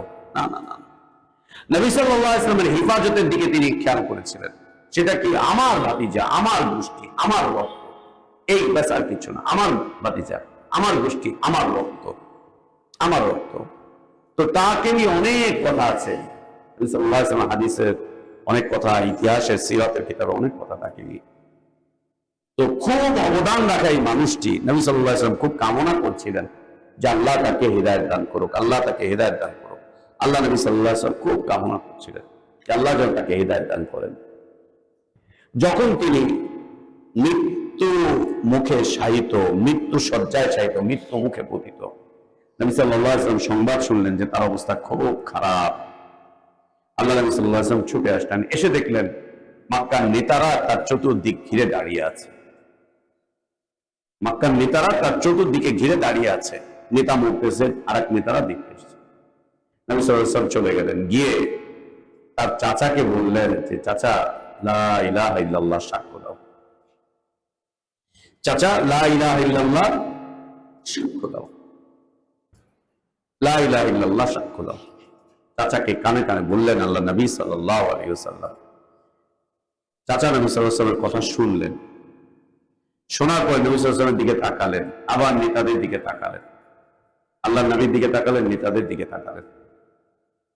নেতারা বলল আতারগাবু আন মিল্লাতি আব্দুল মুত্তালিব, এই আমাদের নেতা, তুমি কি তোমার বাবা আব্দুল মুত্তালিবের দিন থেকে দূরে সরে যাবা, বাপদাদার ধর্ম ছেড়ে দিবা? তিনি চুপ থাকলেন। নবী সাল্লাল্লাহু আলাইহি ওয়াসাল্লাম আবার বললেন চাচা লা ইলাহা ইল্লাল্লাহ স্বীকৃতি দাও। তিনি আবারও তাকালেন, ওরা আবারও একই কথা বলল, আবারও একই কথা বলল। নবী সাল্লাল্লাহু আলাইহি ওয়াসাল্লাম আবারও দাওয়াত দিলেন, ওরা আবারও একই কথা বলল। অতঃপর তিনি বললেন যে বেটা, আমি জানি তুমি সত্য, তোমার দাওয়াত সত্য, তুমি সত্য, তোমার দাওয়াত সত্য, এটা আমি জানি, কিন্তু আমি মরে যাওয়ার পরে আমার এই কওমের লোকজন আমাকে নিন্দা করবে, আমাকে নিয়ে সমালোচনা করবে। শুনেন, শব্দগুলো শুনেন। আমি মরে যাওয়ার পরে আমার সম্প্রদায় আমার নিন্দা করবে, আমার সমালোচনা করবে, আমাকে নিয়ে নানান কটু কথা বলবে, নানান কটু কথা বলবে। আমি জানি তুমি সত্য, তোমার দিন সত্য, কিন্তু আমি মরে যাওয়ার পরে আমার সম্প্রদায় আমাকে নিয়ে নিন্দা করবে, কটু কথা করবে। এই জন্য আমি তোমার দিনটা গ্রহণ করতে পারছি না, নিতে পারছি না। আমুতু আলা দীন আব্দুল মুত্তালিব, আমি আমার বাপ আব্দুল মুত্তালিবের ধর্মের উপরেই মরে যেতে চাই। এই বলেই সে মরে গেল। কি, আমি মরে যাওয়ার পরে আমার নিন্দা করবে। মানুষ মানুষের নিন্দার ভয়ে দিনের দিকে আসতে পারে না। এই যে আমাদের হুজুরগুলো, এই যে হুজুরগুলো, যদি এখন ফিরা যায়, আমার লোকজন কি বলবে, আমার মুরিদরা কি বলবে, আমার এরা কি বলবে, আমার ওরা কি, আমার মুরিদ, আমার ভক্ত এরা কি বলবে, এত বছর তাইলে কি করছিলেন, মুসল্লিরা কি বলবে। আমি জানি এটা সত্য, কিন্তু এই সত্য কথাটা এখন বলতে পারবো না। কেন বলতে পারবেন না? মুসল্লিরা আমাকে নিয়ে নিন্দা করবে, আমাকে নিয়ে নানান কথাবার্তা বলবে, সত্য যাই নাও বলতে পারি না। কেন? মুসল্লিরা এই বলবে, ওই বলবে, সেই বলবে। সুবহানাল্লাহ। এই বলে সে মারা গেল। আল্লাহ নবী সাল্লাল্লাহু আলাইহি ওয়াসাল্লাম খুব কষ্ট লাগলো তার। নবী সাল্লাল্লাহু আলাইহি ওয়াসাল্লামের খুব কষ্ট লাগলো। মানুষের চাচারা ইসলাম কবুল করে জান্নাতে যাবে, মানুষের চাচারা নাজাত পাবে। কত মানুষ আল্লাহ নবী সাল্লাল্লাহু আলাইহি ওয়াসাল্লামের দাওয়াত পেয়ে, দাওয়াত কবুল করে ইসলামের দিকে চলে এসেছেন। আর আমার চাচা এত ত্যাগ, এত অবদান, তারপরেও আল্লাহ নবী সাল্লাল্লাহু আলাইহি ওয়াসাল্লামের অন্তরে খুব কষ্ট লাগলো যে আমার চাচা দিন পেল না, হিদায়াত পেল না। আল্লাহর উপরে কষ্ট না? আমরা কি বলি, আয় আল্লাহ, তুমি এটা তোমার কেমন ইনসাফ, এত কিছু করার পরে তুমি এত দিলা না, দিলা কারে? নাট বল্টু সল্টু হেরে। হ্যাঁ, আল্লাহু আকবার। আল্লাহকে নিয়ে কোনো কথা বললেন না নবী সাল্লাল্লাহু আলাইহি ওয়াসাল্লাম, কিন্তু নিজের কাছে খারাপ লাগলো, আমার চাচা, আমার চাচা। আর মানুষ তো ত্যাগ তো ভুলতে পারেন না। খুব কষ্ট পেলেন তিনি, খারাপ লাগলো, আমার চাচা সে জাহান্নামে যাবে। এই অবস্থাতে আল্লাহ তাবারক ওয়া তাআলা আয়াত নাযিল করে নবী সাল্লাল্লাহু আলাইহি ওয়াসাল্লামকে জানাচ্ছেন, ইন্নাকা লা তাহদি মান আহবাবতা ওয়ালাকিন্নাল্লাহা ইয়াহদি মান ইয়াশা। হে নবী, তুমি যাকে ভালোবাসো তাকে তুমি হিদায়াত দিতে পারবা না, আল্লাহ যাকে চান তাকে তিনি হিদায়াত দান করেন। মান ইয়াহদিহিল্লাহ ফালা মুদিল্লা লাহু ওয়া মান ইউদ্লিল ফালা হাদিয়া লাহু। আল্লাহ যাকে চান তাকে কেউ গুমরাহ করতে পারে না, আল্লাহ যার হিদায়াত চান তাকে কেউ গুমরাহ করতে পারে না। আর আল্লাহ যাকে গুমরাহ করে দেন কেউ তাকে হিদায়াত দিতে পারে না। সে এখন যেই হোক না কেন, আল্লাহ গুমরাহ করেছেন, কিভাবে হিদায়াত পাবে? আর আল্লাহ হিদায়াত দিয়েছেন, কে গুমরাহ করবে আল্লাহ হিদায়াতের পরে? আর কার হিদায়াত থাকতে পারে? তবে মনে রাখতে হবে, আল্লাহ সুবহানাহু ওয়া তাআলা বলেছেন আমাদের জন্য এটা একটা খুব কঠিন বিষয়, খুব কঠিন বিষয়। আল্লাহ বলছেন, ফামাদা বাদাল হাক্কি ইল্লা দালাল। তুমি হকের দাওয়াত পেয়ে গিয়েছো, হক কবুল করে নিয়েছো, এই হকের উপরে আসার পরে তোমার জন্য রাস্তা একটাই খোলা আছে, সেটা হচ্ছে দলালতের রাস্তা, গুমরাহির রাস্তা। হিদায়াত পাওয়ার পরে যে কোনো মুহূর্তে গুমরাহ হয়ে যাওয়া সম্ভব। আর গুমরাহি রাস্তায় থাকা অবস্থায় যে কোনো মুহূর্তে তার জন্য হিদায়াত সম্ভব। একটা কাফের যে কোনো মুহূর্তে ইসলাম কবুল করতে পারে, আবার একজন মুসলিম যে কোনো মুহূর্তে তার ইসলামের পদস্খলন করতে পারে, তার ইমানের পদস্খলন করতে পারে। আল্লাহ আমাদের দ্বীনের হেফাজত করেন, ইমানের হেফাজত করেন, ইসলামের হেফাজত করেন। আল্লাহ আমাদের ইলমে বারাকাত দান করেন, হায়াতে বারাকাত দান করেন, নেক আমল টুকু আল্লাহ কবুল করেন, ভুলগুলো, অন্যায়গুলো, গুনাহগুলো আল্লাহ মাফ করে দেন। আল্লাহ আমাদেরকে ঈমান আর ইসলামের সুন্দরতম হালাতের উপরে বাঁচিয়ে রাখেন, ঈমান আর ইসলামের পূর্ণতার উপরেই আল্লাহ আমাদেরকে মৃত্যু দান করেন। আল্লাহুম্মা আমিন। আল্লাহ আমাদের এই মসজিদকে কবুল করেন, মসজিদের সাথে সম্পৃক্ত সব ভাইদেরকে কবুল করেন। আল্লাহ আমাদের দ্বীনী ভাইদের মাঝে ইসলামিক ভ্রাতৃত্বকে আরো মজবুত করে দেন, দ্বীনী ভাইদের মাঝে ভুল বুঝাবুঝিগুলোকে আল্লাহ সমাধান করে দেন। আল্লাহ আমাদেরকে ভাই ভাই হয়ে বেঁচে থাকার তৌফিক দান করেন। আল্লাহুম্মা আমিন। ওয়া আখির দাওয়ানা আনিল হামদুলিল্লাহি রাব্বিল আলামিন। সাল্লাল্লাহু ওয়া সাল্লামা ওয়া বারাকা আলা নবিয়িনা মুহাম্মদ ওয়া আলা আলিহি ওয়া আসহাবিহি আজমাইন। সুবহানাকাল্লাহুম্মা ওয়া বিহামদিকা আশহাদু আল্লা ইলাহা ইল্লা আনতা আস্তাগফিরুকা ওয়া আতুবু